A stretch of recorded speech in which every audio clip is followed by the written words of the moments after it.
নমস্কার শ্রোতা বন্ধুরা, স্বাগত জানাই আপনাদের গল্পের আসরে।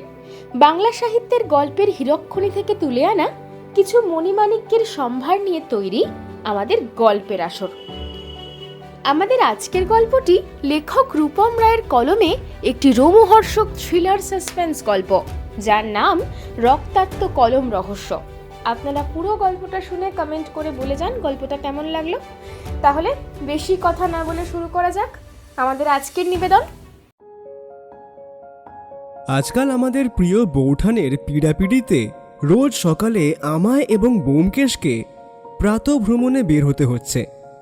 সকাল কথাটা বললাম ঠিকই, তবে বৌঠানের হিসেবে সেটা ভোর 6টার কাছাকাছি।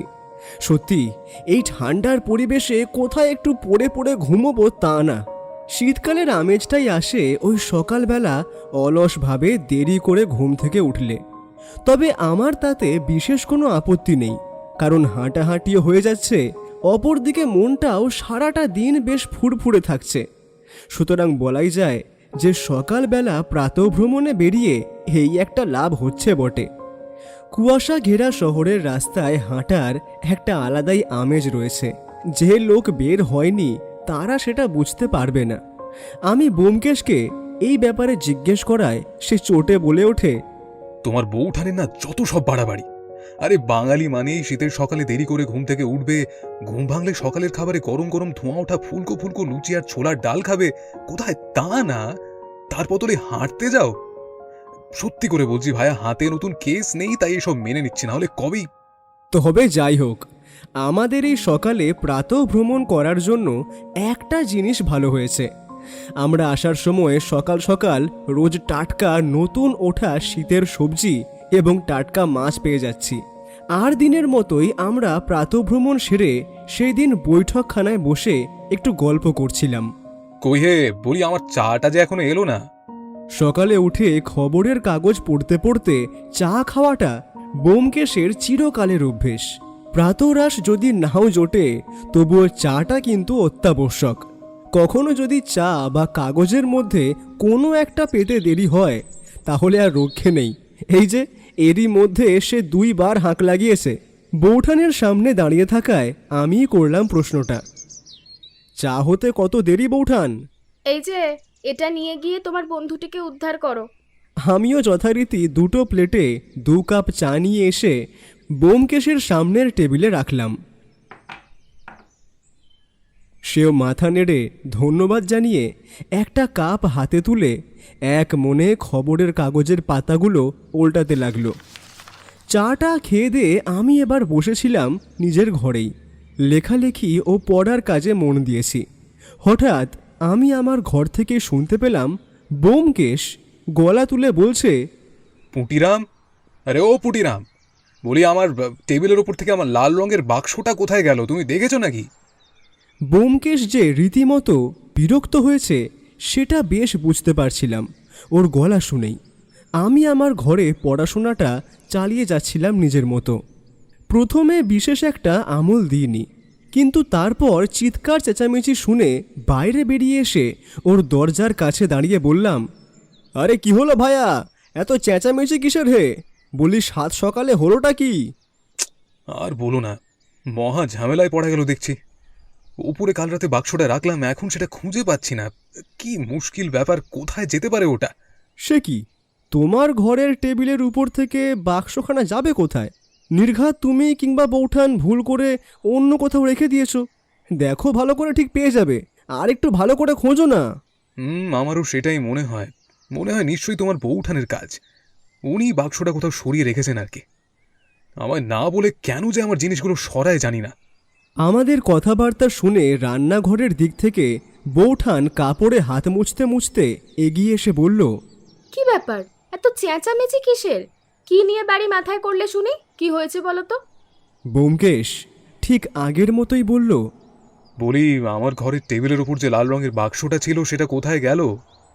কাল রাতেও তো ওটা আমি ওখানে দেখেছি, আর আজ সকালে দেখছি ওটা নেই। তা সেটা কোথায় গেল, সেই $1,00,000 প্রশ্নের উত্তরটাই তোমার কাছে আমি চাই আর কি। ও, এই কথা এমন ভাবে বলছো যেন কত দামি জিনিস রয়েছে। বাক্সটা তো পুরো ফাঁকা। কাল রাতে বোধহয় কোনোভাবে ঘরে বিড়াল ঢুকেছিল। সকালে দেখি বাক্সটা টেবিলের নিচে খুলে পড়ে রয়েছে, ভেতরে ভেলভেটের দামি কাপড়, তবে ফাঁকা বাক্সের ভেতরে কিন্তু একটা পেন ছিল, ওটা আমি ড্রয়ারে রেখেছি। যাই হোক, বাক্সটা আমি তুলে রেখেছি ওই তোমার আলমারির ভিতরে। আর বাক্সটা টেবিলের ওপর রাখার কি দরকার আমি তো সেটাই বুঝলাম না। আর ওরকম একটা ফাঁকা বাক্স রেখেছই বা কেন? তোমার কি মাঝে মাঝে মতিভ্রম হয় নাকি গো? কথাটা শুনে ব্যোমকেশ মুখটা কেমন যেন অদ্ভুত হয়ে গেল। কপালে তার ভাঁজ পড়েছে। রীতিমতো উত্তেজিত গলায় সে বলল, পেনটা ঠিকঠাক আছে তো ওখানে? আছে আছে, ওখানেই আছে। উফ, আমি ভাবলাম কি না কি হয়েছে। বাপ রে বাপ! আর বলি, তোমরা বেরোচ্ছ কখন?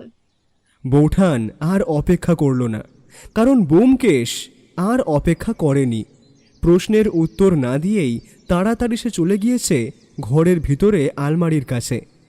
আমি ঘরে ঢুকে একটু হাসতে হাসতেই বললাম, ব্যাপার কি বলো তো ভায়া? একটা ফাঁকা বাক্স আর তার মধ্যে সামান্য একটা পেন, সেটা তুমি এত যত্ন করে রেখে দিয়েছো। আর সে যাই হোক, ওটার জন্য এত চিন্তা করছো কেন? ওটা কি খুব দরকারি কিছু? ব্যোমকেশ এগিয়ে গিয়ে আলমারি থেকে বাক্সটা বের করলো। একটা লাল রঙের ছোট্ট একটা বাক্স, আকারে 4 কোণা, হাতখানেক লম্বা হবে। বাক্সটার উপরের দিকে ডালাটা খুলতেই ভেতরটায় দেখা গেল সম্পূর্ণ ফাঁকা। নিশ্চয়ই এর মধ্যে চৌকো মতো কিছু একটা থাকতো। এখন সেই সব কিছুই নেই। ব্যোমকেশ তার ভেতরে হাত ঢুকিয়ে বার করে আনলো একটা পেন। তবে পেনটা একটা প্লাস্টিকের কাগজে খুব যত্নে মোড়া। সেটার দিকে তাকিয়েই ব্যোমকেশের মুখে একটা অদ্ভুত রহস্যময় বাঁকা হাসি ফুটে উঠল। তারপর আমাকেও বলল, এই তো ঠিকঠাকই আছে জিনিসটা। হ্যাঁ, আসলে কাল দুপুরের দিকে পুরনো ট্রাঙ্ক বাক্সটা ঘাঁটতে ঘাঁটতে এটা খুঁজে পেয়েছিলাম। তারপর ভাবলাম একটু দেখে শুনে আলমারিতে তুলে রাখবো আবার, তার আগে এইসব কাণ্ড হয়ে গেল। যাক, শেষমেশ পাওয়া গেছে, এটাই অনেক।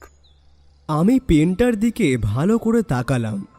প্লাস্টিকে মোড়া থাকলেও রোদের আলোয় মোটামুটি দেখা যাচ্ছিল। একটু পুরনো পেন, সেটা খুব সহজেই বোঝা যায়। তবে তার চেয়েও যেটা আশ্চর্য ব্যাপার, সেটা হলো পেনটার পেছনের দিকে, অর্থাৎ যেখানে পেনের শীষ ধরার জন্য জায়গা থাকে, সেইখানে অদ্ভুত একটা গোল ধাতুর মতো কিছু রয়েছে। সেই দিকে তাকিয়ে কৌতূহলী হয়ে আমি বললাম, আরে, পেনটা দেখে যতটা পুরনো মনে হয়েছিল ততটা তো পুরনো নয়। আর দেখে মনে হচ্ছে এটা নিশ্চয়ই গুরুত্বপূর্ণ কিছু একটা, না হলে তুমি এত যত্ন করে তো এটা এখানে রেখে দিতে না। আচ্ছা, ব্যাপারটা কি বলো তো, খুলে বলো তো ভায়া। ব্যাপার তেমন কিছুই নয়। আসলে এই পেনটা হলো একটা অদ্ভুত কেসের রহস্য উদ্ঘাটন করতে গিয়ে সংগ্রহ করা আমার স্মারক। তুমি তো জানো যে আমার এমন কিছু কিছু অদ্ভুত শখ আছে। যে কেসগুলো আমার কাছে অদ্ভুত বলে মনে হয় সেখান থেকে আমি কিছু না কিছু একটা সংগ্রহ করে রাখি। ঠিক তেমনই এই পেনটা কেমন হঠাৎ করে চোখে পড়ে গেল বলো তো?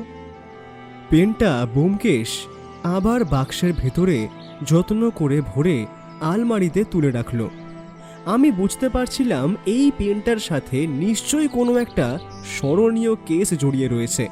তাই আগ্রহী হয়ে ওকে বললাম, আচ্ছা ব্যোমকেশ, এতে নিশ্চয়ই কোনো পুরনো কেসের ব্যাপার জড়িয়ে আছে, তাই না? সেই ব্যাপারটা কি খুলে বলবে? আসলে অনেক দিন তো হলো, বুঝতেই পারছো, ওই নতুন করে কিছু আর রুদ্রনীলের কাছে যে কেসের কমতি রয়েছে এমনটা কিন্তু নয়, কিন্তু সম্প্রতি মাস দুয়েকে সে যেই সমস্ত কেসের সমাধান করেছে সেগুলো অতি সামান্য চুরি কিংবা খুন। সেটা ফলাও করে বলার মতো কিংবা লেখার মতো কিছুই নেই। ব্যোমকেশ নিজেও সেই কেসগুলো সমাধান করে যে খুব একটা আনন্দ পেয়েছে তা নয়। আমার কথা শুনে ব্যোমকেশ সামান্য হেসে বলল, আমি বুঝতে পারছি তুমি এমন কিছু চাইছো যেটা একটু অন্য রকম, যাতে তোমার লিখতে সুবিধা হয়। লেখার খোরাকের সন্ধানে লেখক আজ গল্প শিকারী হয়ে সত্যান্বেষীর কাছে ধরা দিয়েছে। কিন্তু বিশ্বাস করো, এই কেসটায় তেমন কিছু নেই। অতি সোজা সাপটা একটা কেস, কিন্তু একটা বিশেষ কারণে কেসটা আমার মনে আছে। কথা বলতে বলতে ব্যোমকেশের চোখ জানালা দিয়ে বাইরের দিকে চলে গেল। ব্যোমকেশ যখন অনেক দিন আগের কোনো কথা ভাববার চেষ্টা করে তখন সে এমনটাই করে। আমি তাকে আগেও এভাবে বিহ্বল হয়ে পড়তে দেখেছি। আমি বুঝতে পারলাম একটা কেসের গল্প আমি শুনতে চলেছি ওর মুখ থেকে। মনটা বেশ উৎফুল্ল হয়ে উঠল, তাই তাড়াতাড়ি সামনের চেয়ারটা দখল করে বসে পড়লাম। ব্যোমকেশ মাথার পেছন দিকে হাত রেখে হেলান দিল আমার সামনে রাখা আর একটা চেয়ারে। তখনই সত্য বৌঠান ঘরে প্রবেশ করে বলল, বলি পেয়েছো? তোমার ওই কি বলে বাক্সটা? এমন যে কি হিরে জহরত রয়েছে ওখানে! আচ্ছা সত্য, তুমি আমায় একটা কথা বলো তো, এই যে হিরে সোনা মুক্ত এই সমস্ত কিছুর এত দাম কেন হয়? এ আবার কেমন আজব প্রশ্ন। দাম তো এগুলোর বেশি কারণ এর চাহিদা আছে, অথচ সেই হিসেবে এগুলো কম রয়েছে। হুম, আসলে আমরা এগুলোকে দামি বলে মনে করি। সোনা আর লোহা দুটোই কিন্তু ধাতু, অথচ সোনাকে আমরা তার উজ্জ্বলতার জন্য গুরুত্ব দিই, তাই সে এত দামি। আর লোহা আমাদের কাছে সহজলভ্য আর বেশি পাওয়া যায়, তাই এটা আমাদের কাছে কম দামি।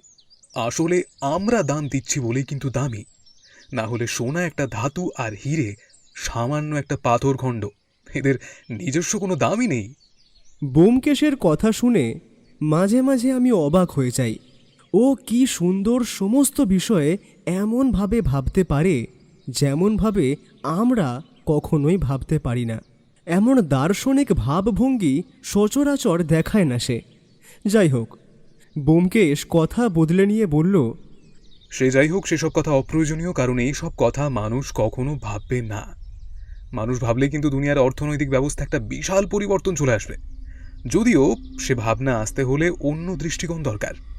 যেমন ধরো, সোনা কিংবা আরও কোনো দামি জিনিসপত্র মানুষকে বন্ধক না দিলেই তার দাম কমে আসবে, তবে মানুষ তো কখনোই তা বন্ধ করবে না। আর এর উপর সরকারের কিন্তু একটা বড় হস্তক্ষেপ রয়েছে। তুমি কি বলছিলে ওই পেনটার কথা, তাই না? আমি বলছিলাম যে ওই পেনটা আসলে কোনো একটা কেসের সাথে হয়তো সম্পর্কিত, যেই কেসটা অতি সাধারণ হলেও তাতে এমন একটা কিছু আছে যেটা তোমার নিজের বড্ড অদ্ভুত লেগেছে। ব্যোমকেশ চেয়ারে সোজা হয়ে বসল, তারপর একটু গুছিয়ে নিয়ে বলল, অনেক বছর আগের কথা, প্রায় আজ থেকে 7-8 বছর হবে। এই তদন্তের কাজে তখন আমি প্রথম। সামান্য কয়েকটা কেস নিয়ে নিজেই নিজের হাত পাকিয়েছি, আর পুলিশের দু একটা কেসে সামান্য সাহায্য করে পরিচিতি সবে করতে শুরু করেছি। ঠিক এমন সময় এই ঘটনাটা হলো। তখন অবশ্য এখানে থাকতাম না, তখন থাকতাম অন্যদিকে, তবে পুঁটিরাম আমার সঙ্গেই ছিল। পুলিশের এক অফিসার ছিলেন তখন, তার নাম গোবিন্দ সামন্ত। সামান্য দু একটা কেসে আমি তাকে সাহায্য করেছিলাম, তাই ভদ্রলোকের সঙ্গে বেশ ভালো একটা সম্পর্ক তৈরি হয়েছিল। উনিও আমায় বেশ খাতির করতেন। তার বয়স আমার থেকে অনেকটা বেশি হলেও তিনি কিন্তু একদম বন্ধুর মতো মিশতেন আমার সাথে। কথায় কথায় গোবিন্দবাবু বলতেন, ব্যোমকেশ বাবু, এই গোটা দুনিয়াতে বুঝলেন একটু বন্ধুর মতো হওয়া দরকার। সবাই বন্ধুর মতো না হলে এই সমাজে বেঁচে থেকে কোনো লাভ নেই। বন্ধুত্ব এমন এক সম্পর্ক যেখানে রক্তের বন্ধন না থাকলেও হৃদয়ের বন্ধন সবচেয়ে শক্তিশালী হয়। সত্যিকারের বন্ধু সেই যে তোমার হাসির পেছনের দুঃখটা বুঝে ফেলে। সবার কাছে যদি গোমড়া মুখে কিংবা ভয় পেয়ে থাকতে হয়, তাহলে তো হয়ে গেল, দুদিনে সব শেষ। ভদ্রলোক প্রথম প্রথম দু একবার আমায় আপনি আগে করে কথা বলেছিলেন, কিন্তু সত্যি বলছি, ভদ্রলোকের বয়স আমার থেকে অনেক বেশি। এখন যদি তিনি বেঁচে থাকতেন তাহলে হয়তো তার বয়স কত হতো, মনে করো 50-এর ওপর। তাহলেই ধারণা করতে পারছো ভদ্রলোকের বয়স আমার থেকে ঠিক কতটা বেশি ছিল। তবে কি জানো তো, তার বয়স বেশি হলেও তিনি কিন্তু বেশ যুবক পুলিশের মতোই কর্মতৎপর ছিলেন। সবচেয়ে বেশি তার যে জিনিসটা আমায় আকৃষ্ট করত তা হলো গোবিন্দবাবু ছিলেন সৎ।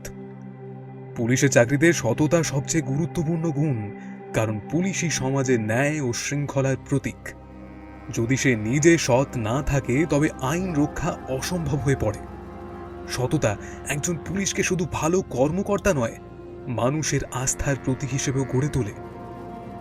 এই গোবিন্দবাবু জীবনে কখনো পুলিশের চাকরিতে 1 টাকাও অন্য উপায় উপার্জন করেননি।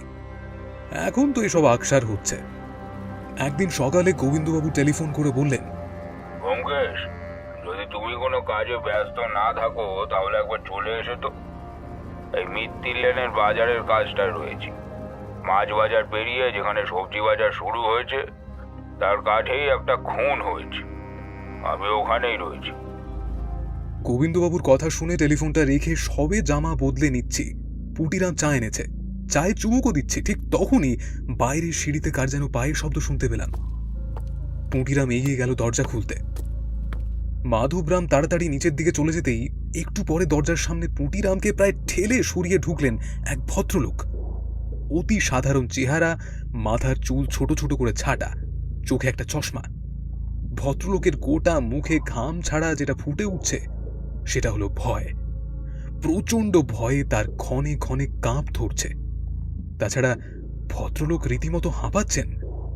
দেখে বোঝা যায় তিনি বেশ খানিকটা দৌড়ে কিংবা তাড়াহুড়ো করে এসেছেন। গায়ের রং মাঝারির দিকে, উচ্চতা 5 ফুটের চেয়ে সামান্য বেশি হবে। তবে বিশেষত্ব বলতে তার মুখের তুলনায় তার নাকটা বেশ খানিকটা লম্বা। ভদ্রলোক তাড়াতাড়ি ঘরে ঢুকে বললেন,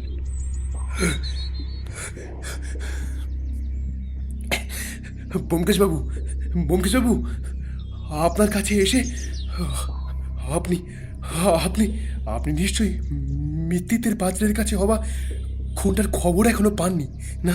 না, হ্যাঁ? ভদ্রলোককে দেখে এবার আমি চিনতে পারলাম। ভদ্রলোক আমার পাড়াতেই থাকেন। বড় রাস্তার মোড়ের কাছ দিয়ে যাওয়ার সময় কয়েকবার চায়ের দোকানে দেখতে পেয়েছি আগেও। আমি তাকে বসতে বললাম। আচ্ছা, আপনি তো এই পাড়াতেই থাকেন, তাই না? আপনাকে চায়ের দোকানে কয়েকবার দেখেছি বলে মনে হচ্ছে, কিন্তু আপনি আমার কাছে কেন বলুন তো? আর ওই খুনের সাথে আপনার সম্পর্ক কি? ভদ্রলোক বসলেন। শুধু বসলেন না, যেন ধপ করে পড়ে গেলেন চেয়ারের উপর। তারপর ধরা গলায় বললেন, আপনার সাথে পুলিশের ভালো যোগাযোগ আছে ব্যোমকেশবাবু। আর তাছাড়া শুনেছি আপনি পুলিশের সাথেই কাজ করেন। আমি আমি একটু আগে মিত্তিরদের বাজারের কাছে একটা খুন হতে দেখেছি। খুন! তার কথা শুনে আমি চমকে উঠলাম। তবে তার সাথে একটা খটকাও লাগলো। লোককে খুন হতে দেখলে হয় বলে খুন হতে দেখেছি, আর না হলে বলে খুনিকে দেখেছি। কিন্তু ভদ্রলোক বললেন খুন দেখেছি। ব্যাপারটা কি?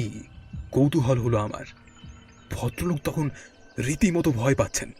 তাই পুটিরামকে ভদ্রলোকের জন্য জল আনতে বলে আমি তাকে শান্ত হয়ে বসতে বললাম। বেশ খানিকটা সময় নিয়ে তিনি একটু ইতস্তত করে বললেন, আমি জানি ব্যোমকেশবাবু, আপনি হয়তো আমার কথা বিশ্বাস করছেন না। আমি খুনিকে দেখিনি, খুন হতে দেখিনি, অথচ শুধু খুন দেখেছি। ব্যাপারটা আপনার কাছে অদ্ভুত বলে মনে হতে পারে, কিন্তু কিন্তু আমি নিজেও জানি না আমি আসলে কি দেখেছি। কিন্তু কিন্তু দেখেছি, তা খুব অদ্ভুত। হ্যাঁ, হ্যাঁ। আপনি একদম ঘাবড়াবেন না, আগে শান্ত হন। আর আপনার নামটা বলুন। আমার নাম সমল লাহিড়ী। আমি একটা সরকারি অফিসে কেরানির কাজ করি। আজ রবিবার, তাই আজ কাজ ছুটি ছিল। সকালের দিকে বাজারে গিয়েছিলাম, আর তারপরে পুটিরাম জল নিয়ে এসেছিল। ভদ্রলোক জলটা হাতে নিয়ে শুধু খেলেন না, যেন গোগ্রাসে গিলে নিলেন। তারপরে একটু ধাতস্থ হয়ে রুমালে মুখ মুছে বললেন, আপনার কাছে সময় আছে তো ব্যোমকেশবাবু? তাহলে আমি আপনাকে প্রথম থেকে ব্যাপারটা বলি, আসলে কি হয়েছে আমার সাথে। আমি মাথা নাড়িয়ে সম্মতি জানাতেই ভদ্রলোক বলতে শুরু করলেন, মিত্তিরদের বাজারে আপনি নিশ্চয়ই এর আগে গিয়েছেন বহুবার। মিত্তিরদের বাজারে আগে পরে মাছের বাজার, আর তারপর সবজি বাজারের মধ্যে খানিকটা ফাঁকা জায়গা আছে। জায়গাটা অনেক সময় ভ্যাটের কাজ করে, পাশাপাশি বেশ কয়েকটা বাড়ির পেছনের দিক ওখানটা। আর তার মাঝখান দিয়ে একটা ছোট গলি চলে গেছে। সেই গলিটা মাছের বাজার থেকে সবজি বাজারকে যুক্ত করেছে। সামনের দিকে কি আছে তা আমি জানি না। আমি প্রতি রবিবার সকালের দিকে বাজারে যাই, আজও তেমনই গিয়েছিলাম। মাছের বাজার থেকে ঘুরে এসে গলি পেরিয়ে সবজি বাজারের দিকে গেলাম। এক মিনিট, মাছের বাজার থেকে সবজি বাজারে যাওয়ার জন্য ছোট গলি আছে সেটা আমি জানি, তবে বড় রাস্তাও তো আছে। তা আপনি বড় রাস্তা হয়ে গেলেন না কেন? কোনো বিশেষ কারণ ছিল কি? ওটাই আমার ভুল হয়েছে। আর আসলে মাছের বাজার শেষ হয়ে উল্টো দিকে তো সবজির বাজার, মাঝখানে বড় পুরনো বাড়ি। বড় রাস্তা দিয়ে গেলে খানিকটা সামনের দিক হয়ে আবার ঘুরে যেতে হয়, গলি দিয়ে বেরিয়ে গেলে কাছাকাছি পড়ে। মাছের বাজার আর সবজির বাজারে আমার চেনা দুজন লোক রয়েছে, যারা রয়েছে তাদের কাছ থেকে আমি প্রতি রবিবার ওই মাছ আর ওই সবজি কিনি। ওরাও আমায় চেনে, ফলে দুপক্ষেরই সুবিধা হয়। প্রতি রবিবার আপনি ওই দুজনের কাছ থেকে মাছ আর সবজি কেনেন, তাই তো? বেশ, বুঝতে পেরেছি। তারপর বলুন। মাছের বাজার পেরিয়ে ছোট গলি দিয়ে সবজির বাজারের দিকে যাওয়ার আগে কি মনে হতে সামনের সোজা গলিটার দিকে আবার তাকালাম। ডান হাতে সবজির বাজার, বাঁ হাতে বড় রাস্তা পেরিয়ে গিয়ে সামনের লেনে পড়েছে। আর সেই ছোট্ট গলির দিকে তাকিয়ে দেখতে পেলাম দুজন দাঁড়িয়ে কথা বলছে। তবে দুজনের মধ্যে কারো মুখটাই ভালোভাবে দেখতে পেলাম না। প্রথম কারণ হলো আমি তাড়াহুড়োয় ছিলাম, তাই অতটা মনোযোগ দিইনি। তাড়াতাড়ি বাজার সেরে বাড়ি ফিরতেই হবে, বুঝতেই পারছেন। রবিবারের সকাল, গিন্নির হাতে রান্না করা খাবার, সেসব ভাবতে ভাবতেই তাড়াহুড়ো করছিলাম, তাই প্রথমে তেমন কিছুই লক্ষ্য করিনি। আমি ভদ্রলোকের কথা শুনে একটু সোজা হয়ে বসলাম। তার দুটো চোখ কেমন হয়ে আসছিল, যেন মনে হচ্ছিল এবার তিনি আসল কথাটা বলবেন। আমি নিজের মতোই সবজি বাজারে চলে যাই। তারপর সবজি কিনে ফেরার সময় আবার ওই গলিটার কাছে এসে কি মনে হতে একবার পেছন দিকে তাকিয়ে দেখতে পাই গলির ভেতরেই এখন একজন বসে রয়েছে, আর কেউ নেই। তবে সে আমার দিকে পেছন করে বসে আছে। একবার দেখে মনে হলো এই লোকটাকে এর আগেও আমি এখানে দেখেছি। একটু আগেই যে দুজনকে দেখলাম তাদের মধ্যে এই লোকটা ছিল, কিন্তু লোকটা অদ্ভুতভাবে সামনের দিকে তাকিয়ে আমার দিকে পেছন করে দেওয়ালে হেলান দিয়েছিল। ব্যাপারটা কেমন অদ্ভুত লাগলো। একটু আগেই দুজন এখানে দাঁড়িয়ে কথা বলছিল, আর এখন একজন উবু হয়ে বসে আমার দিকে পেছন করে রয়েছে। ব্যাপারটা কি? একটু কৌতূহল হতে এদিক ওদিক তাকালাম, দেখলাম কেউ কোথাও নেই। দুবার সামনের দিকে এগিয়ে গেলাম। গলিটার ভেতরের দিকে সোজা গিয়ে দু একটা বাড়ির কাছে আড়াল হয়ে যেতে বুঝতে পারলাম এখানে গলিটার শেষ। কিন্তু কিন্তু ভদ্রলোক তখনও ওভাবেই বসে আছে। আমি একটু সাহস করে কৌতূহল নিয়ে গলা তুলে বললাম, এই যে আপনি এখানে একা বসে কি করছেন? কোনো সমস্যা হয়েছে নাকি আপনার? মাঝে মাঝে এমনটা হয়, হঠাৎ করে যদি কারোর শরীর খারাপ হয়ে গেল, তখন সে রাস্তার কোনো ফাঁকা জায়গায় খুঁজে সেখানে বসে পড়ে।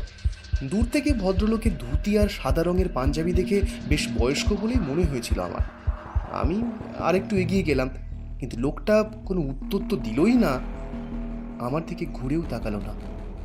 আমার বিস্ময় আরও বাড়ছিল। আমি ততক্ষণে আরও খানিকটা এগিয়ে গেছি।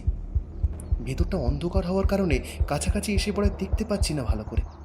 তবে মনে হলো ভদ্রলোকের পিছনের দিকের জামার কাজটা বোধহয় সামান্য ভেজা, আর সেই জামার ধার দিয়ে একটা একটা লাল রঙের ধারা এসে নেমেছে নিচে রাস্তার উপরে।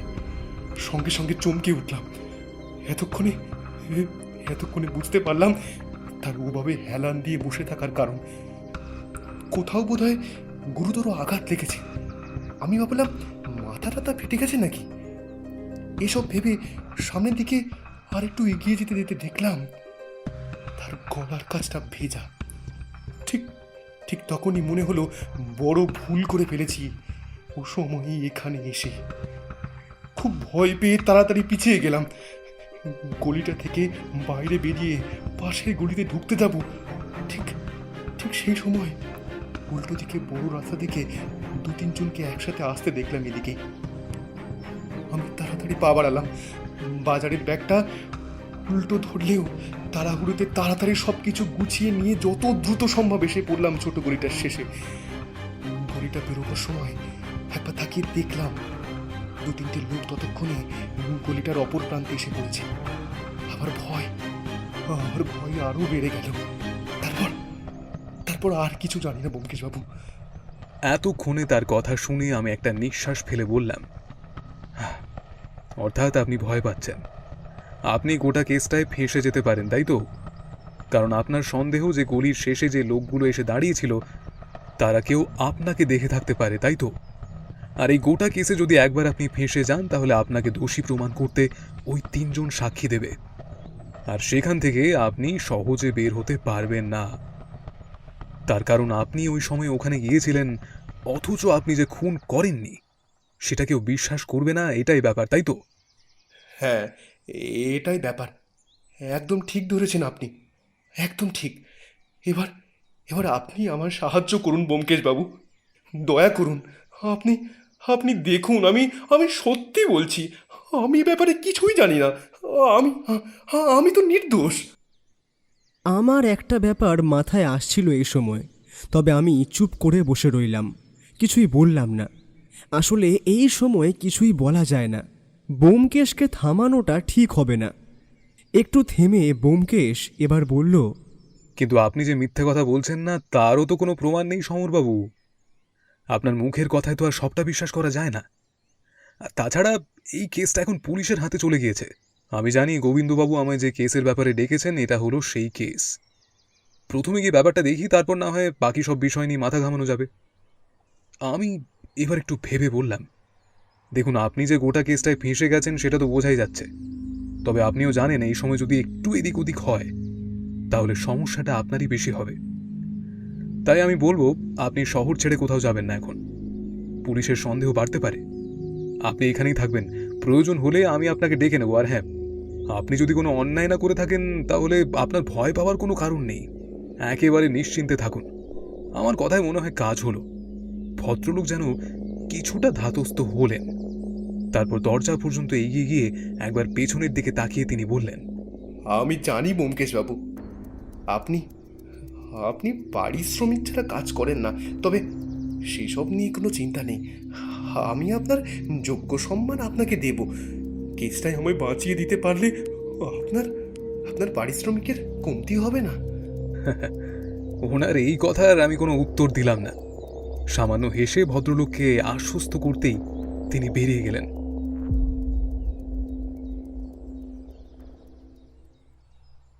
আচ্ছা, এবার বলো তো, এতটা পর্যন্ত শুনে গোটা কেসের ব্যাপারে তোমার কি মনে হলো?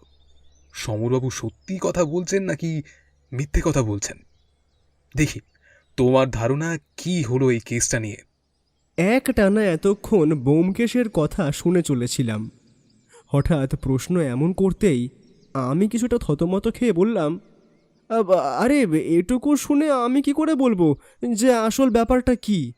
যদি সত্যি কথা বলে থাকেন তাহলে তিনি নির্দোষ, আর যদি মিথ্যে কথা বলে থাকেন তাহলে তিনি তোমার কাছে আসবেন কেন?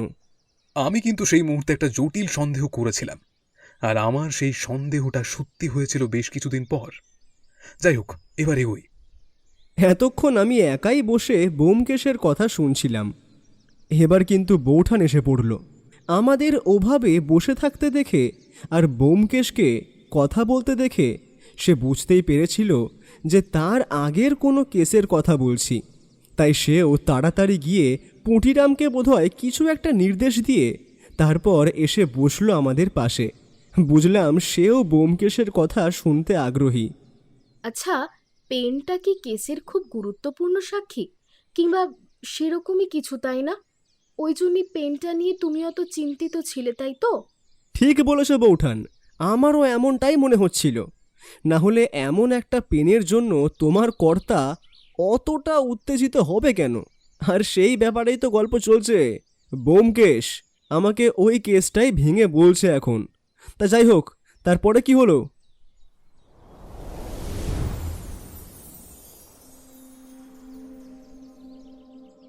আসলে তখনও মার্ডার স্পটে আমি গিয়ে পৌঁছাইনি। গোবিন্দবাবুর তলবে সবে বাড়ি থেকে বেরিয়ে পড়েছি। সমরবাবু আসায় আমার বেশ খানিকটা দেরিও হয়ে যায়। মিত্তিরদের বাজারের কাছে গিয়ে বুঝতে পারলাম বেশ লোক জমা হয়েছে, মানে খবরটা ছড়িয়েছে অত্যন্ত দ্রুত। পুলিশের লোকেরা আমায় মোটামুটি চিনত, তাই তাদের একজন আমার কাছে এগিয়ে এসে বলল, মেজবাবু নাকি ওদিকে আছেন। আসলে যে থানার আন্ডারে গোবিন্দবাবু আছেন তিনি সেখানকার মেজবাবু। তারপরেও আরও একজন রয়েছেন, তবে তার মাথায় বিস্তর কাজের চাপ। থানায় তিনি বেশিরভাগ সময় থাকেন না বললেই চলে। মেজবাবু অর্থাৎ গোবিন্দবাবু আমায় দেখতে পেয়ে এগিয়ে এসে বললেন, কি করা যায় বলো তো ব্যোমকেশ, কিছুই তো বুঝতে পারছি না। ব্যাপারটা যে বেশ গোলমেলে ঠেকছে। কেন, কি হয়েছে? আমাকে আগে সবটা খুলে বলুন তো। আর এই যে এদিকে একবার এসো, দেখো মৃতদেহটা ওখানে রয়েছে। তোমার খবর পেয়ে আমি মৃতদেহের কাছে কাউকে যেতে দিইনি। আমি এগিয়ে গেলাম। সবার আগে মৃতদেহ দেখা দরকার। তারপর কথা এগিয়ে যেতে যেতেই যে ব্যাপারটা দেখতে পেলাম তাতে কিন্তু সমরবাবুর বলা কথাগুলো মনে পড়ে গেল। সত্যি তো, গলিটার এক পাশ দিয়ে আমরা দুজন হেঁটে হেঁটে সামনের দিকে এগিয়ে যাচ্ছি। বাইরের দিকে লোক জড়ো হয়েছে, তাদের কথাবার্তা চেঁচামেচির মাঝে সামনের দিকে তাকিয়ে দেখলাম দেয়ালে হেলান দিয়ে পড়ে রয়েছে একটা মৃতদেহ। লোকটার মুখ সামনের দিকে থাকলেও দেখে মৃতদেহ মনে না হওয়ার কারণ লোকটা যেভাবে চুপ করে দেওয়ালে হেলান দিয়ে বসে রয়েছে। রক্তের ধারা পাশের ছোট গলিটা বেয়ে ভেসে এসে একপাশে ড্রেনে গিয়ে পড়ছে। বিশুদ্ধ রক্ত গিয়ে মিশছে দূষিত জলের সাথে। সে একটা অদ্ভুত দৃশ্য আর কি। গোবিন্দবাবু সামনে এগিয়ে যেতে যেতে বলল, গলার কাজটা একটা গভীর ক্ষত দেখে মনে হচ্ছে গলাতে কোনো কিছু দিয়ে আঘাত করেই কাজটা করা হয়েছে। ধারালো কোনো অস্ত্র যদি মার্ডার ওয়েপন হয় তাহলে কিন্তু অবাক হব না। কিন্তু সমস্যা হলো আশেপাশের লোক কেউ কিছুই দেখেনি। এইভাবে এই রাস্তার মধ্যে তাকে খুন করে কে রেখে যাবে সেটা বুঝতে পারছি না। মহা ঝামেলায় পড়া গেল দেখছি। আচ্ছা গোবিন্দবাবু, লোকটার পরিচয় কিছু পেয়েছেন, কিংবা এমন কেউ আছে যে লোকটার ব্যাপারে কিছু জানে? বাজারের লোকেরা আর আশেপাশের লোকেরা কেউ লোকটাকে চেনে বলে তো মনে হয় না। দু একজনকে অতি সাবধানে সামনে এনে ভদ্রলোকের মুখ দেখানোর চেষ্টা করেছি, কিন্তু না, তাতে কোনো লাভ হয়নি। তারা ওকে চিনতে পারেনি। তবে ব্যোমকেশ, তুমি চিন্তা করো না, এখানে পায়ের ছাপ তেমন কিছুই ছিল না। সেটা আমি আগে পরীক্ষা করে নিয়েই পরের পদক্ষেপ নিয়েছি। পায়ের ছাপ দেখে তুমি কিছুই আন্দাজ করতে পারতে না। গোবিন্দবাবুর কথাটা অমূলক নয়, কারণ এমনিতেই গোটা জায়গাটা পিচ রাস্তা। সেই পিচ রাস্তার ওপরে পায়ের ছাপ ভেজা না হলে সহজে থাকে না। তবুও একটু মনক্ষুণ্ণ হলাম, কারণ পদচিহ্ন অনেক সময় আসল খুনিকে ধরিয়ে দিতে অনেক কাজে লাগে। তবে গোবিন্দবাবু যে মৃত মানুষটাকে শনাক্ত করার জন্য কাজটা করেছে সেটা বুঝতে পারলাম। এবার আমি এগিয়ে গেলাম সামনের দিকে। মুখটা ভালোভাবেই দেখা যায়। মুখে লম্বা দাড়ি, গোঁফ, মাথার চুল বেশ লম্বা আর ঘন, আর তার সাথে মাথায় একটা কাপড়ও বাঁধা রয়েছে। এক মুহূর্ত দেখেই কিন্তু লোকটাকে অচেনা বলেই মনে হলো। লোকটাকে দেখে প্রথমেই কেন জানি না কাবুলিওয়ালার কথা মনে পড়ে গেল। তার বেশভূষাটা অনেকটা ওই ধরনেরই ছিল। আচ্ছা, লোকটাকে দেখে কাবুলিওয়ালা বলে মনে হচ্ছে না? দেখুন না, কেমন যেন একটা ভাব তার চেহারায় রয়েছে। আপনারও নিশ্চয়ই এটাই মনে হচ্ছে গোবিন্দবাবু? কাবুলিওয়ালা দেখলেই কিন্তু আমার প্রথমে মনে পড়ে টাকার কথা। পাওনাদাররা এই কাবুলিওয়ালার মতোই হয়। কিন্তু লোকটা অচেনা, এদিককার নয়। এখানে লোকটা কেন এসেছিল সেটাই বুঝতে পারছি না। লোকটা একটা প্রাথমিক পরিচয় পেলেও তাকে নিয়ে খোঁজ চালাতে সুবিধা হতো আমার, কিন্তু কিছুই যে পাচ্ছি না এখান থেকে। আচ্ছা, প্রথমে 2-3 জন লোককে মৃতদেহ দেখেছিল না? মানে মৃতদেহটা প্রথমে কে দেখেছে? মৃতদেহ প্রথম দেখেছে এখানকারই একটা লোক। লোকটা বাজারে দিয়ে এই পথেই যাচ্ছিল, তখন দেখতে পায় ব্যাপারটা। তারপরে চিৎকার চেঁচামেচি করে আশেপাশের লোক জড়ো করে। এরপরেই খবরটা খুব দ্রুত ছড়িয়ে পড়ল। তা যারা প্রথম দেখেছে তারা 1 জন ছিল না 3 জন? একটু ভেবে বলুন তো। গোবিন্দবাবু বোধহয় এবার আমার কথায় সামান্য অবাক হলেন। একটু থমকে গিয়ে বললেন, একজন ছিল, ওই লোকটা, ওই দেখো না ওখানে দাঁড়িয়ে রয়েছে।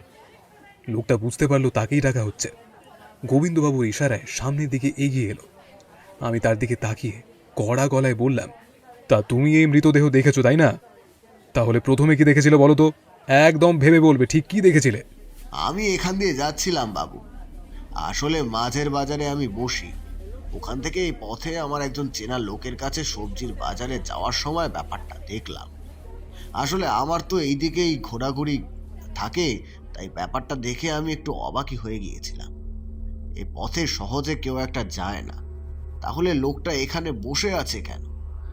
লোকটাকে এভাবে ওখানে বসে থাকতে দেখে এগিয়ে গিয়ে যখনই বুঝতে পারলাম ব্যাপারটা খুন, তখনই তাড়াতাড়ি গিয়ে সবাইকে ডেকে আনলাম।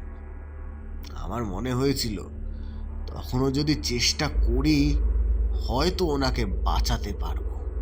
তা ব্যাপারটা দেখে তোমার খুন বলে মনে হলো কেন? আত্মহত্যা কিংবা দুর্ঘটনা তো হতে পারে। প্রথম দেখাতেই খুন ভাবার কারণ কি মশাই? দুর্ঘটনায় কেউ এভাবে মরে নাকি?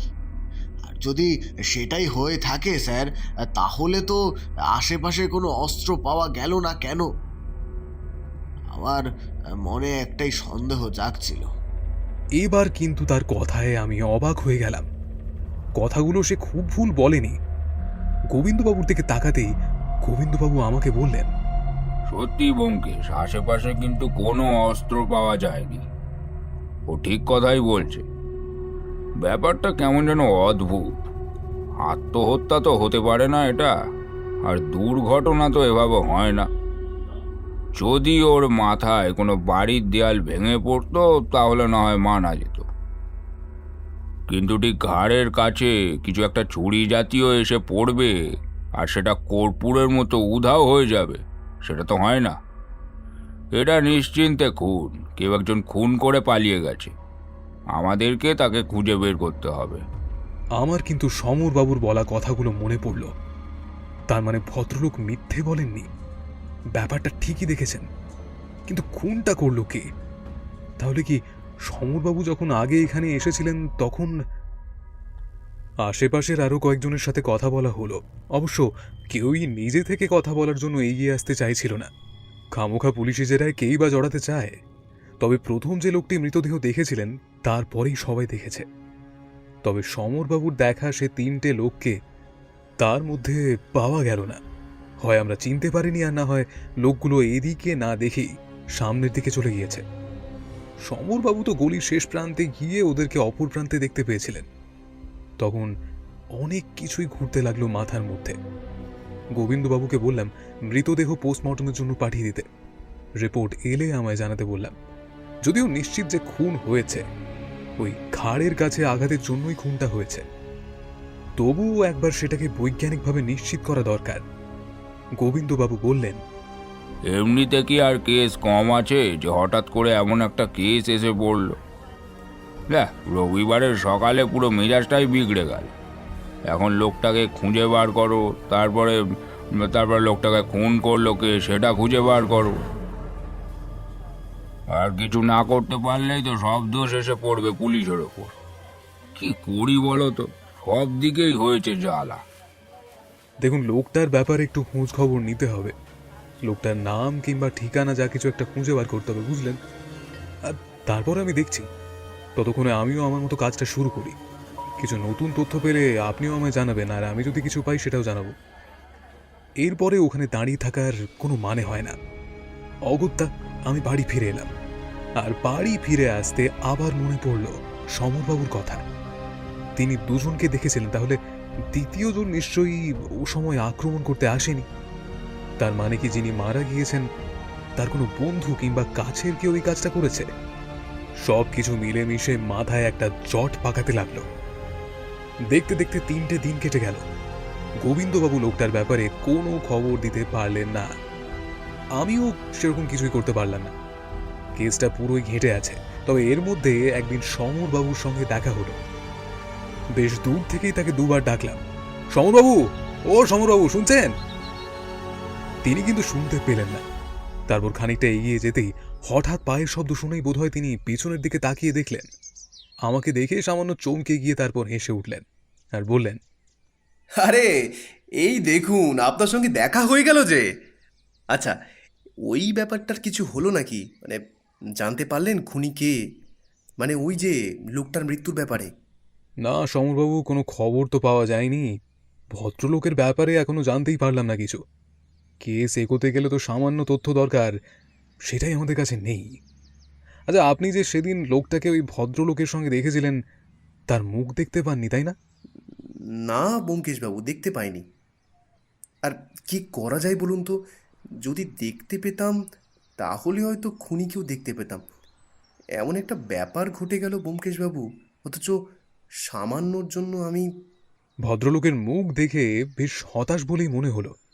ওনার ভাবভঙ্গি কিছুটা রহস্যময়। অবশ্য এ ব্যাপার সত্যি যে ক্ষণিকের দেখার সুযোগটা সামান্যের জন্য হারিয়েছেন তিনি।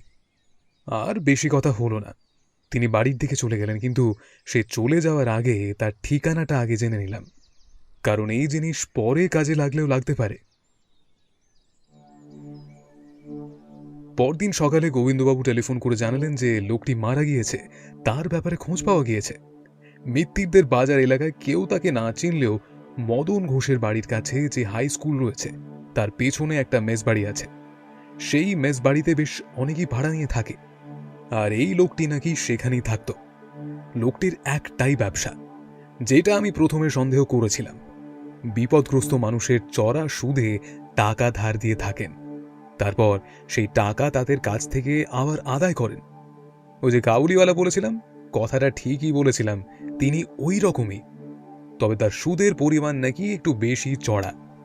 মানুষ বিপদে পড়লে তখন এইসব আর দেখে না, প্রয়োজনে তার কাছ থেকে টাকা নেয়। শুধু তাই নয়, তার কাছে অনেক কিছু বন্ধক রেখেও অনেকে টাকা নেয়। কারো বন্ধক রাখার মতো কিছু না থাকলে তখন ভদ্রলোক মুখ চেনা কিংবা কারোর পরিচিত হলে তখনও তিনি টাকা দিয়ে থাকেন। মানুষ হিসেবে ওনাকে খুব খারাপ বলা যায় না, তবে এসব ব্যাপার এখন আইনের আওতায় চলে গিয়েছে। তাই ভদ্রলোকের কারবারটা হয় পুরোপুরি চুপি সারে, চট করে যাতে কেউ দেখতে না পায় কিংবা জানতে না পারে, কারণ জিনিসটা শেষমেশ বেআইনি। মেস বাড়িতে পুলিশ গিয়ে বেশ জিজ্ঞাসাবাদ করার পরে এই খবরটা বার করে আনতে পারে যে ভদ্রলোক খুন হয়েছেন, তার নাম বিপিন বিহারী। তবে ভদ্রলোকের বাড়ি এখানে নয়। ভদ্রলোক বোধহয় হিন্দুস্থানি, উত্তরপ্রদেশ কিংবা বিহারের দিকের লোক। সে এখানে এসে মেস ভাড়া নিয়েছিল আর সেখানেই সে থাকত। আর বাড়িতেও লোকজন আছে বলে শোনা যায়। মাঝে মাঝে চিঠিপত্র আসতো তার কাছে, আর তিনিও চিঠি লিখতেন। নিজের বাড়ির ম্যানেজারের কাছ থেকে গোবিন্দবাবুর এই সমস্ত কথা জানতে পারা গিয়েছে। আগেই বলেছিলাম, কাজের দিক থেকে গোবিন্দবাবু বেশ করিতকর্মা লোক, তাই খুব একটা সমস্যা হয়নি। কিন্তু আসল কথাটা কিন্তু তখনও অজানা থেকে গেল। খুনটা করলো কে, আর মোটিভটাই বা কি? ভদ্রলোকের যে অনেক টাকা পয়সা বাজারে অনেকের কাছে থাকবে, সেই ব্যাপারটা স্বাভাবিক, কিন্তু গোটা কেসটা যেন ওই একটা জায়গাতে এসে থেমে যাচ্ছিল। সন্দেহ করার মতো লোক খুব একটা পাচ্ছিলাম না, আর যাকে তাকে ধরে তো আর জিজ্ঞাসা করা যায় না, তাই না? একদিন গোবিন্দবাবুর সঙ্গে মেস বাড়িতে গিয়ে পড়লাম। ভদ্রলোক যে ঘরে থাকতেন তার পাশের ঘরে আর এক ভদ্রলোক রয়েছেন, যার নাম মলয় দাস। তার সাথে আমি কথা বলার অনুরোধ করে বসলাম। তিনি একটু ইতস্তত করে বললেন, ব্যোমকেশবাবু, একটা কথা আমার মনে হচ্ছে, তাই বলছি। আসলে আপনার কোনো কাজে নাও লাগতে পারে কথাটা। এই যেদিন ওই বিপিনবাবু খুন হলেন, মানে আমরা তো জানতে পেরেছিলাম সন্ধ্যের দিকে। সেদিন সকালে সে কারো সঙ্গে দেখা করতে গিয়েছিল। আসলে বেরোবার সময় তার সাথে আমার প্রায় কথা হতো। আমার আজ মাস দুয়েক কাজ নেই, বেশ কিছু টাকা আমি বিপিনের কাছ থেকে ধার নিয়েছিলাম। তবে সত্যি বলছি, ধারে টাকা কিংবা সুদ কোনো কিছুর জন্যই সে আমায় কখনোই তাগাদা দেয়নি। সে আমায় খুব পছন্দ করত, বলেছিল আগে চাকরি পাই, তারপর না হয় ভাবা যাবে। তা বেরোবার সময় রোজই তার সঙ্গে আমার একটু একটু কথা হতো। সে বলেছিল তার কারোর কাছ থেকে টাকা আনতে যাওয়ার কথা রয়েছে। অনেকদিন ধরে সে নাকি টাকা দিচ্ছে না, আর বেশ কিছু টাকা তাকে দেবে। আর ওই মিত্তিরদের বাজারের কাছেই যাবে বলে বলছিল। এরপর আর কথা হয়নি। আচ্ছা, কার সাথে দেখা করতে যাবে বা ঠিক কোন জায়গায় দেখা করতে যাবে সেটা বলেছিল? মিত্তিরদের বাজারে আশেপাশে তো লোকজন খুব একটা থাকে না, যা আছে পুরনো দিনের বাড়ি। সেখানে কারুর বাড়ি নাকি? আমার সেটা মনে হয় না। আসলে বলেছিল মিত্তিরদের বাজারের ওখানে তার সাথে একজন দেখা করতে আসবে। লোকটা কোনো সরকারি অফিসে কাজ করে, এর বেশি কিছু আমি শুনিনি। তবে আমার মনে হয় কি, ওই টাকার জন্যই ওই লোকটা খুন করেছে বিপিনকে, আর তারপর ওখান থেকে পালিয়ে গেছে। বিপিনকে খুন করলে তো আর টাকা দিতে হবে না, টাকার হিসেব কারোর কাছে থাকবে না। বিপিনের টাকার হিসেব লেখা খাতাটা কোথায় তা কেউ জানে না। আচ্ছা, আপনার টাকার হিসেব শুনেছি থাকে, মানে তারা টাকা ধার দেন কিংবা বন্ধক রেখে কোনো টাকা দেন, তাদের কাছে সবকিছুর একটা হিসেব থাকে। এমন কোনো হিসেব। তিনি যেন কিছুক্ষণ ভাবলেন, তারপর বললেন, হ্যাঁ ব্যোমকেশবাবু, ঠিকই বলেছেন। এমন একটা হিসাবের খাতা তো বিপিনের থাকার কথা। ঘরের চাবি তো পুলিশের কাছে রয়েছে। আপনারা যদি একবার ভেতরে ঢুকে দেখেন তাহলে হয়তো কিছু পেতে পারেন। কিন্তু ওই যে বললাম, খাতাটা সে খুব গোপনে রাখত, সামনে আনতে চাইতো না। একটানা এতক্ষণ বলে চুপ করল ব্যোমকেশ। আর তখনই বৌঠান বলে উঠল, আচ্ছা, তোমরা ভেতরে ঢুকে খাতাটা নিশ্চয়ই পেয়েছিলে, নাকি খাতাটাও সেখান থেকে চুরি হয়ে গিয়েছিল? না, খাতাটা ওখানেই ছিল। খাতাটা থেকে বেশ কিছু নামও খুঁজে পেয়েছিলাম। শুধু তাই নয়, নামের সাথে কে কত টাকা নিয়েছে সে সমস্ত কিছু লেখা ছিল। তবে ঠিকানা কিন্তু লেখা ছিল না। ঠিকানা থাকলে অবশ্য আমাদের খানিকটা সুবিধে হতো লোকগুলোকে খুঁজে বার করতে, কিন্তু অনেক খোঁজ করেও ঠিকানা আমরা পাইনি। আচ্ছা, ওই নামের মধ্যে চেনা কোনো নাম ছিল? মানে তুমি চেনো বা পুলিশ জানে এমন? না, চেনা কোনো নাম প্রথমে তো খুঁজে পাইনি। তারপর মনে হলো এই নামগুলো যাদের, নিশ্চয়ই তাদের সাথে বিপিন মাঝে মাঝে দেখা করতে যেত বা তলব পড়লে দেখা করতে বাধ্য হতো। তাই বাজারের মধ্যে তাদের আশেপাশের কেউ না কেউ লোকটাকে দেখে থাকবে। এভাবেও তো খুঁজে বার করা যায়। আসলে বিপিন কাদের সাথে দেখা করতে যেত আর সেদিন সকালে সে কার সাথে দেখা করতে গিয়েছিল মৃত্যুদের বাজারে, সেটা জানাটা খুব দরকার ছিল, নাহলে তো খোঁজ পাওয়া যাবে না। আমার ভাবনা মতো বিপিনের দুটো ফটো নিয়ে আমরা পরদিন সকালে গেলাম মৃত্যুদের বাজারে। এদিক ওদিক বেশ কিছুক্ষণ দেখতে লাগলাম। মাছের বাজারে তার ছবি দেখাতে দেখাতে চলেছি, হঠাৎ করে একজন মাছওয়ালা বলে উঠল, আরে এই লোকটাই তো সেই লোকটা সেদিন যে মারা গিয়েছিল। হ্যাঁ স্যার, এই লোকটা সেদিন মারা গিয়েছিল, কিন্তু সকালে লোকটাকে আমি আমার কাছে দেখেছিলাম। দেখেছিলে? ঠিক বলছো? তা কখন দেখেছিলে বলো তো? সকালের দিকে। আসলে একটা লোকের সঙ্গেই বোধহয় এসেছিল। আমি তো প্রথমে খবরটা জানতে পারিনি, পরে জানলাম একটা লোক মারা গেছে। তবে যে লোকটার সঙ্গে এসেছিল তাকে আমি চিনি। সে কিন্তু মাঝে মাঝেই আমার বাজারে আসে। আচ্ছা, তুমি এই লোকটার নাম জানো আর কোথায় থাকে সেটা জানো নাকি? এই তথ্যটা খুব দরকার। মাছওয়ালা তার নাম বলতে পারলো না, কিন্তু ঠিকানা সে দিল। কারণ একবার নাকি ওর বাড়িতে সে মাছ পৌঁছে দিতে গিয়েছিল। তবে ঠিকানাটা যেটা দিল সেটা আমার বাড়ির কাছাকাছি। বেশ অবাক হলাম। তাহলে কি এই লোকটাই এই কাজটা করেছে? কিন্তু সেটা নাও তো হতে পারে, সন্দেহ মাত্র। বাজার থেকে চলে আসবো এমন সময় হঠাৎ করে সমরবাবুর কথা মনে পড়ে গেল। আরে, সমরবাবু তো সেদিন সকালে মাছের বাজারে এসেছিলেন, তারপরে সবজির বাজারেও গিয়েছিলেন। আর তার সাথে সাথে অদ্ভুত একটা খটকা লাগলো। মাছওয়ালাকে জিজ্ঞাসা করে সকালে ঠিক কোন সময় তিনি লোকটাকে দেখেছিলেন সেটা জানতে চাইলাম।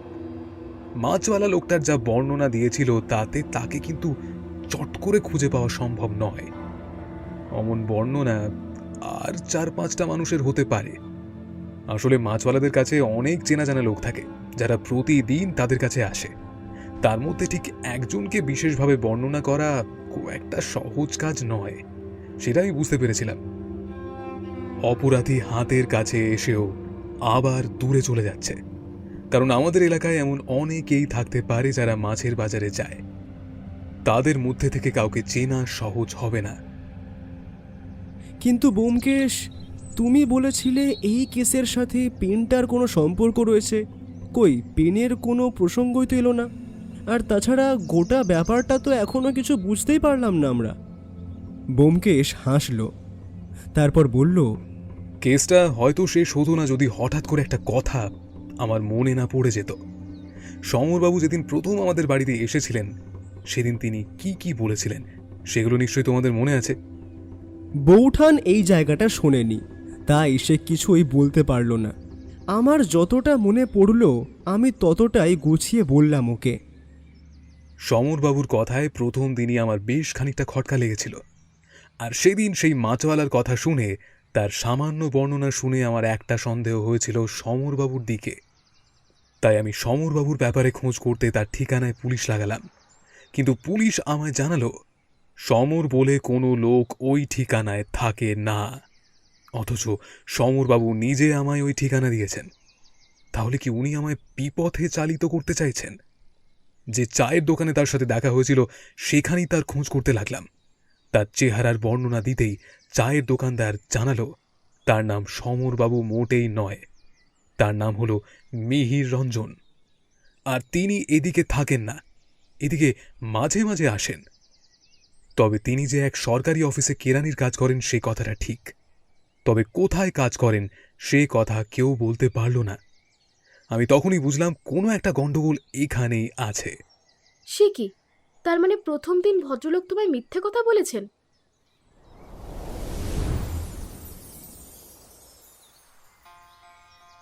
ভদ্রলোক প্রথম দিনই শুধু মিথ্যা কথা বলেননি, আমায় পরেও বিভ্রান্ত করার চেষ্টা করেছিলেন। কিন্তু তিনি যে কেন এই কাজটা করেছিলেন সেটা আমি প্রথমে বুঝতে পারিনি, যদিও পরে বুঝতে পেরেছিলাম। অবশ্য সেটা অনেকটাই পরে। ভদ্রলোকের ব্যাপারে খোঁজ নেওয়ার জন্য আশেপাশে অনেকের সাথে কথা বলি, এমনকি পুলিশকেও সেই কাজে লাগাই। প্রায় 7 দিনের মাথায় খবরটা আমার কাছে আসে। মিহির রঞ্জন নামে এক ভদ্রলোক কাছেই এক সরকারি অফিসে কেরানির কাজ করতেন বটে, কিন্তু প্রায় দিন 10 আগে তিনি সেখান থেকে কাজ ছেড়ে দিয়ে অন্যত্র চলে গিয়েছেন। কোথায় চলে গিয়েছেন, কেন গিয়েছেন, তার কোনো কিছুই জানা যায়নি। আমি তার বাড়িওয়ালার কাছ থেকে অনেক কিছুই জানতে পেরেছিলাম। যে লোকটি মারা গিয়েছে অর্থাৎ বিপিন বিহারী, সে মাঝে মাঝে তার বাড়িতে টাকার জন্য যেত। আসলে বছর 2 আগে মিহির রঞ্জনবাবু তার মেয়ের বিয়ের জন্য বেশ কিছু টাকা চড়া সুদে তার কাছ থেকে নিয়েছিলেন।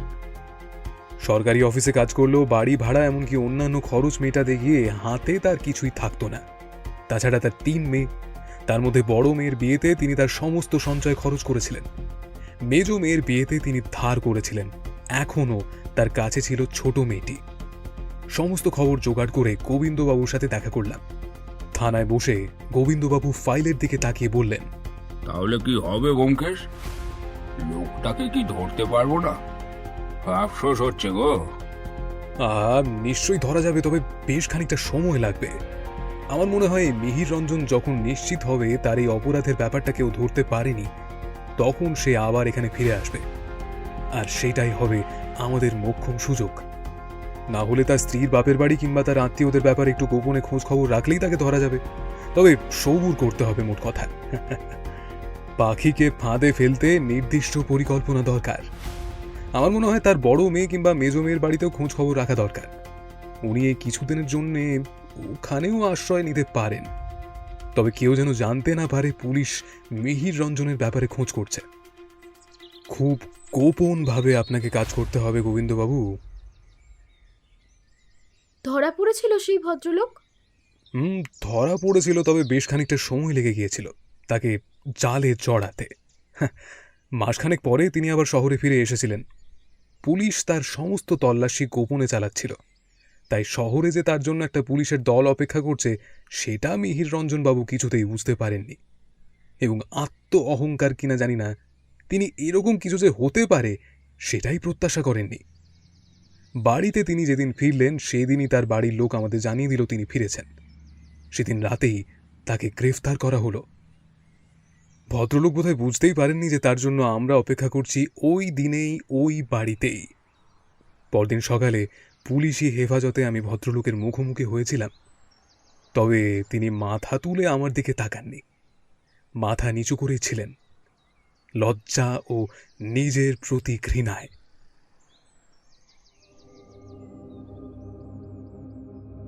মিহিররঞ্জনবাবু, গোটা ব্যাপারটা আপনি ভালোই পরিকল্পনা করেছিলেন, কিন্তু সামান্য ভুল হয়ে গেল, তাই না?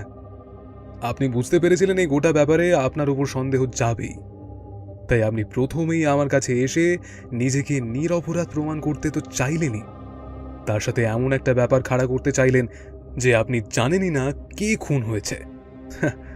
আপনার মাস্টার স্ট্রোক। কিন্তু আপনি হয়তো ভাবতে পারেননি আমরা বিপিন বাবুর বাড়ি খুঁজে পাব, এমনকি ওখানে গিয়ে তার হিসেবের খাতা খুঁজে থেকে আপনার খবর পাব। আর আপনি আরো নিশ্চিন্ত ছিলেন, কারণ আপনি আমায় যে পরিচয় দিয়েছেন তা তো ভুয়ো। আপনি প্রতিবার আমায় সমরবাবু বলে পরিচয় দিয়ে আমায় বিভ্রান্ত করেছিলেন, যাতে আপনার আসল নাম আমি জানতে না পারি। কারণ যদি আপনার আসল নাম আমি জানতাম তাহলে বিপিন বাবুর খাতায় আপনার মিহির রঞ্জন নামটা দেখেই আপনাকে ধরে ফেলতে পারতাম। তাহলে আমায় এত কাঠখড় পোড়াতে হতো না। কিন্তু আপনার একটা ছোট্ট ভুল হয়ে গিয়েছিল মশাই। আপনি বলেছিলেন আপনি মাছের বাজার থেকে বেরিয়ে সোজা চলে গিয়েছিলেন সবজির বাজারে, তারপর সেখান থেকে ফেরার সময় ব্যাপারটা দেখতে পেয়েছিলেন। কিন্তু মাছের বাজার থেকে সবজির বাজারে যাওয়ার মাঝে অনেক বড় একটা সময়, কিন্তু আপনি ওই মাঝামাঝিতেই ছিলেন।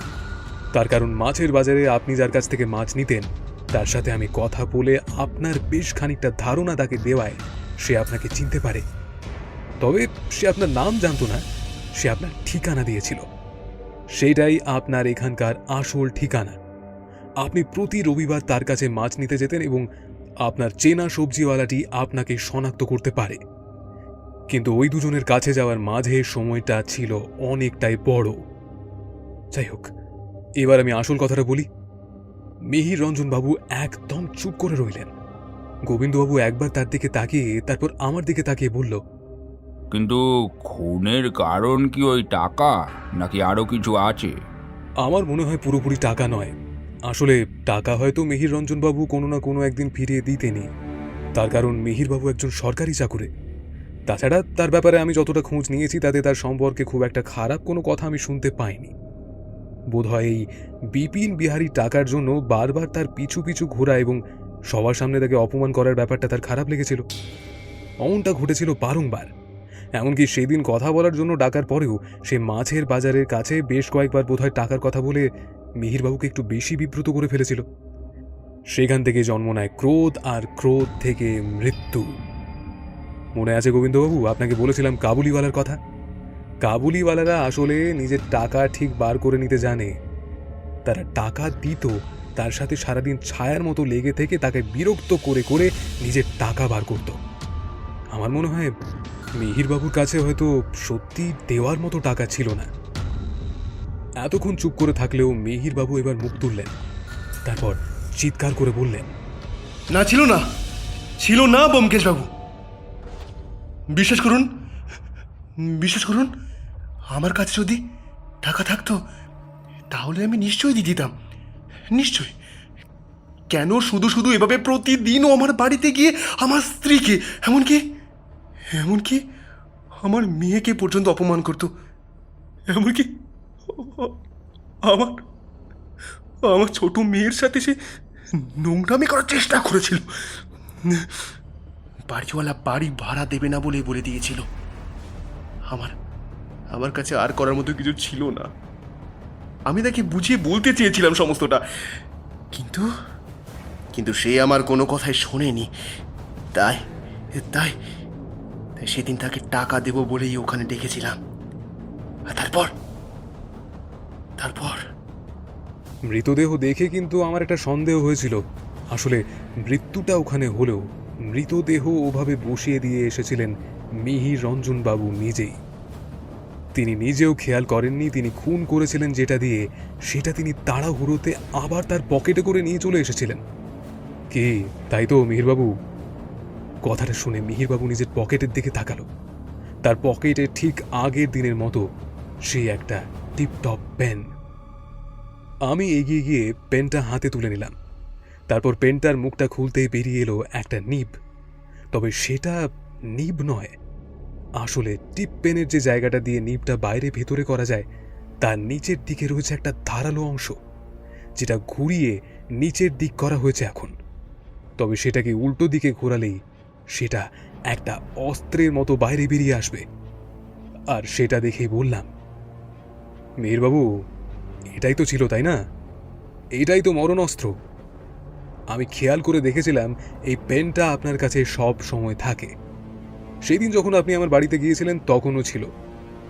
পেনের এই অংশটার একদম শেষের দিকে সামান্য কিছু লেগেছিল প্রথমে। আমার মনে হয় পেনটা হয়তো লাল কালির, তাই না? তাই পেনের শেষের অংশ থেকে কোনোভাবে কালি লেগেছে আপনার জামায়। কিন্তু পরে বুঝতে পারলাম আসলে ওটা রক্ত। আপনি তাড়াহুড়োয় মাথা ঠিক রাখতে না পেরে পেনটা সঙ্গে করে নিয়ে গিয়েছিলেন। কিন্তু সত্যি বলছি, আপনি আমায় ঘোল খাইয়ে দিয়েছিলেন মশাই। যদি মাছওয়ালা আর সবজিওয়ালা আপনাকে প্রতি রবিবার দেখতে দেখতে অভ্যস্ত না হয়ে যেত তাহলে হয়তো এত সহজে আপনাকে খুঁজে বার করতে পারতাম না। আর ওই যে ওই আপনার নামটা। কিন্তু এদিকে আপনি হঠাৎ করে নিরুদ্দেশ হয়ে গেলে সন্দেহ আপনার উপরেই পড়তো। তবুও আপনি প্রতি রবিবার একই মাছওয়ালা আর একই সবজিওয়ালার কাছ থেকে বাজার করে বড্ড বিপদে পড়ে গেলেন মশাই। তার মানে এই কলমটা একটা খুনির মার্ডার ওয়েপন, আর এটা তুমি ঘরে যত্ন করে রেখে দিয়েছো? একবার ভেবে দেখো, পেনটার পেছনের দিকটা চেপে বার করলে সেটা দিয়ে সুন্দরভাবে লেখা যায়, অথচ পেনের যে অংশটা দিয়ে সেটা বুক পকেটের সঙ্গে ঝোলানো থাকে সেই অংশটাকে অদ্ভুতভাবে উল্টো দিকে যদি ঘোরানো যায় তাহলে বেরিয়ে আসবে অস্ত্র, আর সেই ধারালো অস্ত্র দিয়ে গলার কাছে একটা সঠিক জায়গাতে জোরে চাপ দিতে পারলেই কেল্লা ফতেহ। আর এই কলম অত্যন্ত অভিনব, কারণ এই ধরনের কলম এদিকে পাওয়া যায় না। আসলে এই কলমটাকে দেখলেই কেসটার কথা বারবার ভাবতে ইচ্ছে করে। সত্যি কি অনন্য মার্ডার ওয়েপন।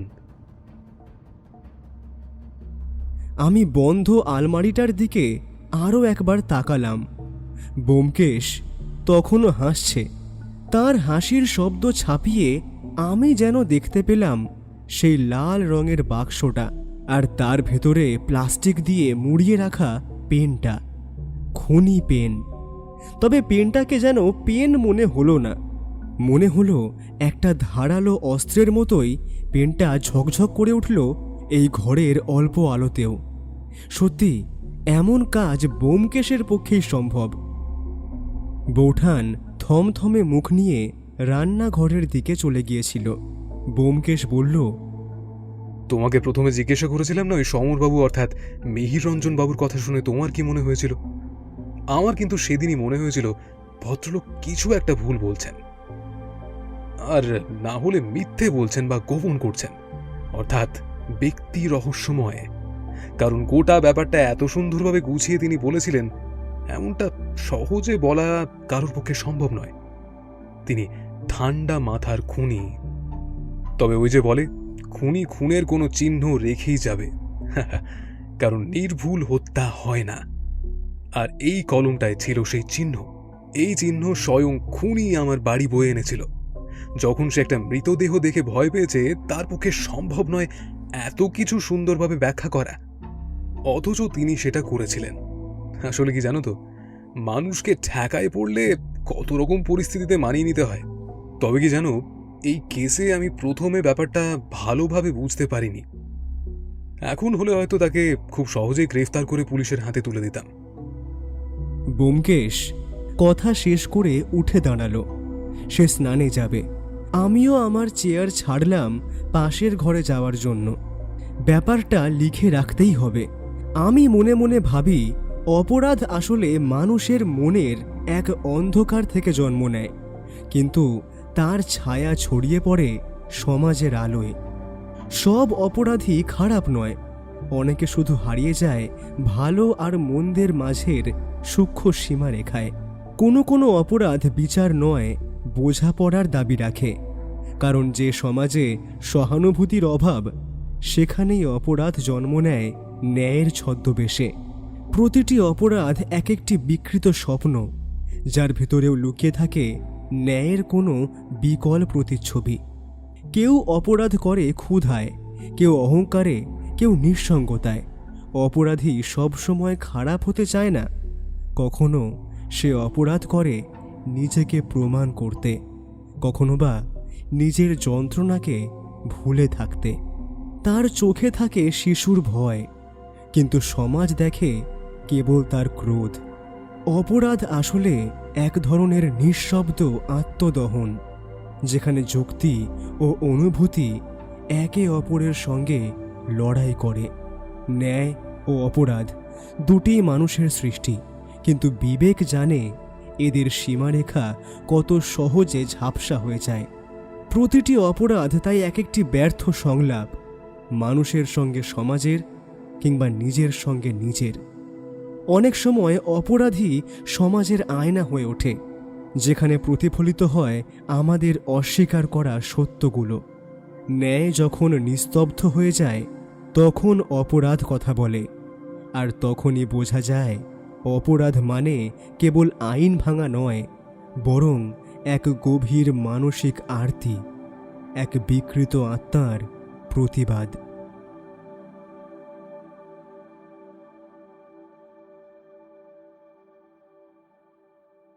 আজকের মতো আমাদের গল্পের আসর এখানেই শেষ হলো। আপনারা এতক্ষণ শুনছিলেন লেখক রূপম রায়ের কলমে রক্তাক্ত কলম রহস্য। গল্পটা শুনে আপনাদের কেমন লাগলো এবং এই সিরিজের গল্প আরও শুনতে হলে কমেন্ট করতে হবে। আমরা আরও তাড়াতাড়ি এরকম অনেক গল্প আনবো, কথা দিলাম।